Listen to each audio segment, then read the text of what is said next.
اونٹنی پر سوار ہونے لگی تو اونٹنی بدکی، جس کی وجہ سے بوڑھی اماں نیچے گرتی ہے اور اس کے کپڑے پھٹ جاتے ہیں، لیکن فوراً اس کی زبان سے نکلتا ہے وَمَا أَصَابَكُم مِّن مُّصِيبَةٍ فَبِمَا كَسَبَتْ أَيْدِيكُمْ، کہ جو بھی مصیبت، تنگی، پریشانی تمہیں پہنچتی ہے وہ تمہارے اپنے ہی گناہوں کی وجہ سے ہوتی ہے۔ میں نے اسے کہا کہ میں اونٹنی کو باندھ لیتا ہوں، پھر آپ اس کے اوپر بیٹھ جائیے۔ تو بوڑھی اماں نے قرآن پاک سے جواب دیا فَفَهَّمْنَاهَا سُلَيْمَان، یعنی حضرت سلیمان علیہ السلام کو ہم نے سمجھ دی تھی، تو وہ سمجھ گئے کہ انہوں نے یہ مجھے کہا ہے کہ آپ نے بڑے سمجھداری کا کام کیا ہے۔ باہر کیا بوڑھی اماں اس پر سوار ہوتی ہے، سوار جب ہوئی تو سبحان الذی سخر لنا ھذا وما كنا له مقرنین وانا الی ربنا لمنقلبون پڑھا، تو میں جلدی سے اس بوڑھی اماں کو لے کر چلنے لگا اور میری زبان سے بے ساختہ اشعار نکلے۔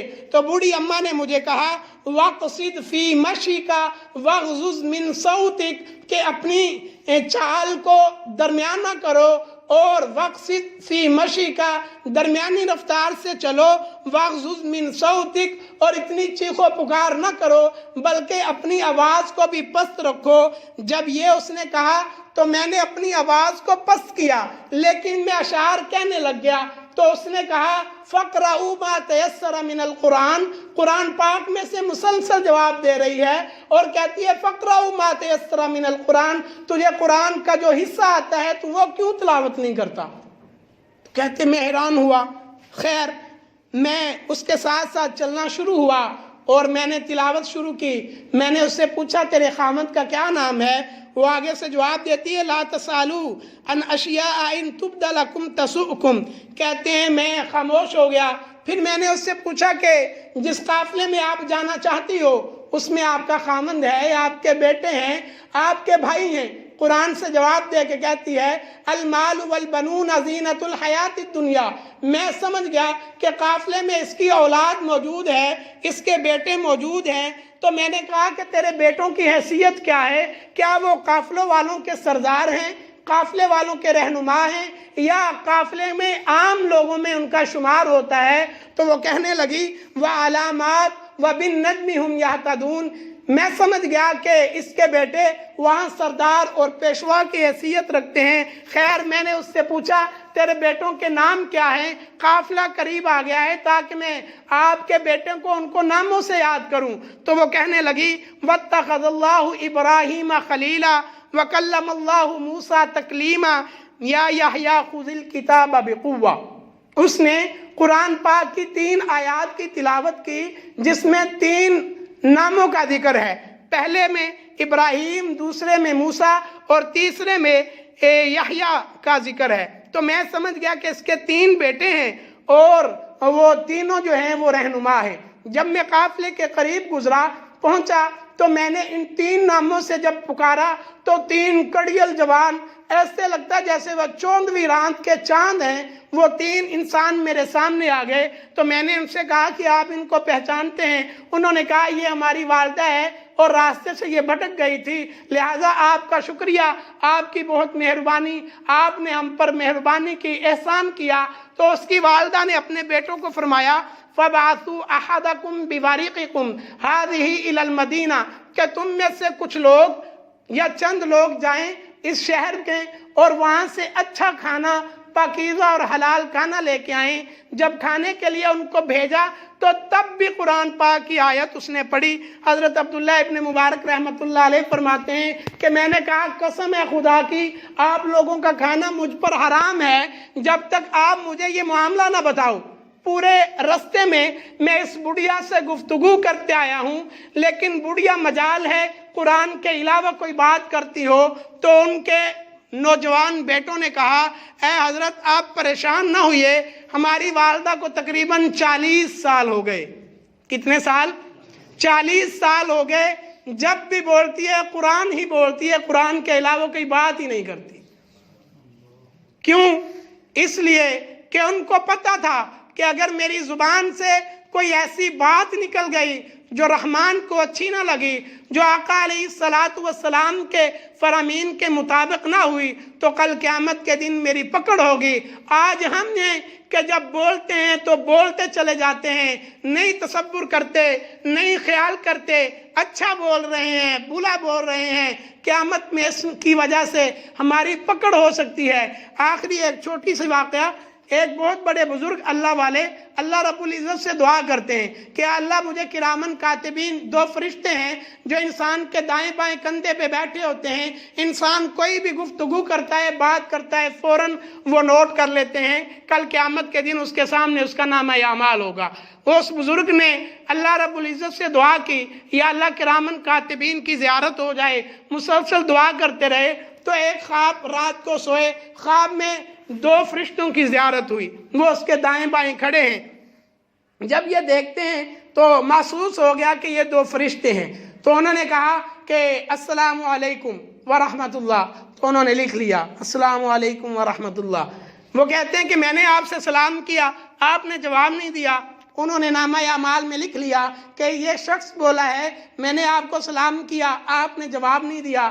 آگے سے وہ بزرگ کہتے ہیں میں آپ سے گفتگو کر رہا ہوں، آپ سے مخاطب ہوں، اور آپ لکھتے جا رہے ہیں۔ اس نے لکھ لیا کہ اس نے یہ الفاظ دہرائے۔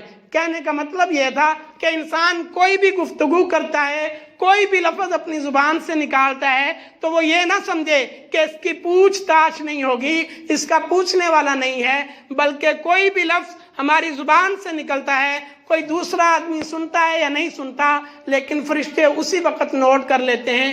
اللہ رب العزت سے دعا ہے کہ اللہ رب العزت ہمیں اپنی زبان کی حفاظت کرنے کی توفیق عطا فرمائے۔ وآخر دعوانا الحمدللہ رب العالمین، سنت ادا فرما لی۔